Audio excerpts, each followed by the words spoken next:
자, 이번에는 세액공제 마지막이죠. 특별세액공제 중에서 월세액 세액공제 보도록 하겠습니다. 자, 먼저 월세액 세액공제 중에서 이제 공제 대상을 봐야 되는데, 자, 밑에 보시면은 첫 번째가 뭐냐면 과세 대상 종료율 현재 무주택 세대주예요. 그래서 여기서는 제가 이제 처음에 앞에서 주택공제 말씀드릴 때 이 무주택을 판단을 할 때 과세기간 종료율이냐 또는 과세기간 주느냐를 잘 보라고 말씀드렸죠. 여기서는 월세액 세액공제는 과세기간 종료 현재입니다. 따라서 어떻게 됐어요? 과세 기간 중에 일시적으로 주택을 가지고 있는 경우에는 12월 31일 현재만 무주택이면 인정해주겠다 그런 얘기죠. 그 다음에 이제 세대주 중에서는 단독 세대주도 인정을 하고 그 다음에 세대주가 공제를 안 받는 경우에는 일정 요건을 충족하는 세대원도 포함을 합니다. 그 다음에 총 급여액이 8천만 원 이하인 근로소득 있는 거주자가 대상이에요. 반대로 말하면은 총 급여가 8천만 원 넘어가면은 적용해주지 않습니다. 그 다음에 이제 얘네들이 사는 월세를 사는 주택의 요건인데 세 번째가 이거는 이제 또는이 중요합니다. 그래서 국민주택 규모의 주택 이하이거나 아니면 기준시가 4억 원 이하의 주택이에요. 무슨 말이냐면 이제 현재 지금 수도권에서는 국민주택 규모가 전용면적 85제곱미터죠. 85제곱미터 이내이면은 기준시가가 4억 원을 넘어간다고 하더라도 일단은 거기 사는 월세 인정해주겠다. 반대로 기준 국민주택 규모 만약에 초과한다고 하더라도 85제곱미터 이상이라고 하더라도 기준시가가 4억이면은 거기서 살 때 들어가는 월세는 공제해주겠다 그런 얘기입니다. 그 다음에 해당 주택의 범위에서는 주거용 오피스하라고 고시원도 포함을 합니다. 그래서 여기에 나오는 월세도 다 인정을 해준다. 그 다음에 두 번째는 공제율인데 잘 보세요. 얘 같은 경우에는 이제 8천만 원 이하 중에서도 1,900, 5천만 원 이하인 사람들은 더 소득이 상대적으로 낮기 때문에 공제로 올라갑니다. 그래서 이제 17% 공제를 해주긴 해주되 세액공제율, 그 다음에 종합소득이 1,900에 5,500만 원 이하긴 하지만 종합소득 금액이 4,500만 원 초과하는 자를 제외한다. 그러니까 종합소득이라는 거는 근로소득과 다른 소득이 합쳐져가지고 만약에 1,900원, 5,500만 원 이하이면서 다른 소득이 합쳐져가지고 만약에 종합소득 금액이 4,500만 원 넘어가면은 이때는 그래도 먹고 살만 하기 때문에 일단은 17%까지는 세액공제 안 해주겠다는 얘기예요. 두 번째는 총 급여액이 5,500만 원 초과하면서 8천만 원 이하인 사람들은 15%를 세액공제 해주되 월세액의 15%를 세액공제 해주되 만약에 총 급여 5,500만 원 이하인 사람들이 다른 소득과 합쳐가지고 종합소득 금액이 7천만 원을 넘어가면은 이때도 마찬가지로 적용하지 않습니다. 그 다음에 이제 공제 요건 보시면은 자, 첫 번째 일단은 첫 번째 가장 중요합니다. 임대차 계약증서와 임대차 계약증서의 주소지와 주민등록표 등본의 주소지가 같아야 된다. 이건 무슨 말이냐면은 임대차 계약을 했으면 실제 거주하는 건 당연한데 거주했다는 걸 입증해야 됩니다. 어떤 걸 통해서? 전입신고를 통해서. 그래서 보통 어떻게 말씀을 드리냐면 그 공제하는 금액은 월세 세액 공제액의 공제 대상 금액은 임대차 계약 증서에 적혀 있는 임대차 기간 하고 그 다음에 전입해 있는 기간이 있죠. 그 두 개가 겹치는 기간에 지출한 월세를 공제해준다고 많이 얘기를 해요. 그래서 일단은 임대차 계약서는 무조건 작성해야 되고 그 다음에 그 임대차 계약서에 들어가 있는 주소지에 전입을 해야 된다. 그리고 전입해 있는 기간 동안에 지출한 월세가 이제 세액공제 대상이다.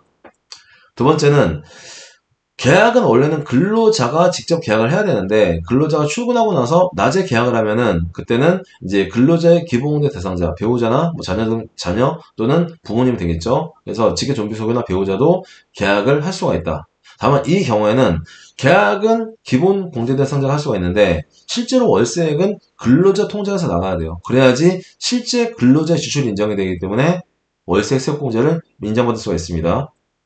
그 다음에 확정일자를 받지 않더라도 세액공제 가능하다. 그러니까 전입신고만 필수 요건이지 확정일자는 그건 중요하지 않아요. 그래서 이거 세 개 잘 알아두시고 구독, 좋아요, 알림 설정. 자, 그 다음에 이제 세액공제 대상 금액 한도인데 얘 같은 경우에는 기본적으로는 월세액의 15% 또는 17%를 공제해주되 만약에 월세 지급한 금액이 1년에 1,000만 원 넘어가면은 1,000만 원까지 공제해준다. 그럼 어떻게 됐어요? 여기서 보시면은 월세 세액공제 맥시멈은 총 급여액 5,500만 원 이하인 경우에는 세액공제 금액이 얼마? 170만 원까지. 그 다음에 총 금액은 5,500만 원 초과하고 8천만 원 이하인 근로소득자의 경우에는 얼마? 150만 원까지가 세액공제 대상 금액이라는 얘기죠. 그래서 이게 여기 나오는 겁니다. 두 번째, 공제증명서류 같은 경우에는 이거는 뭐 간단하죠. 먼저 주민등록번호 있어야 되고, 그 다음에 임대차 계약서 사본, 계좌이체 영수증 등등이 필요하다. 그래서 이제 어떤 형태로든지 간에 임대차 계약이 성립을 했고, 그 다음에 임대인에게 월세를 지급했다고 증명할 수 있는 서류가 있어야 되겠죠.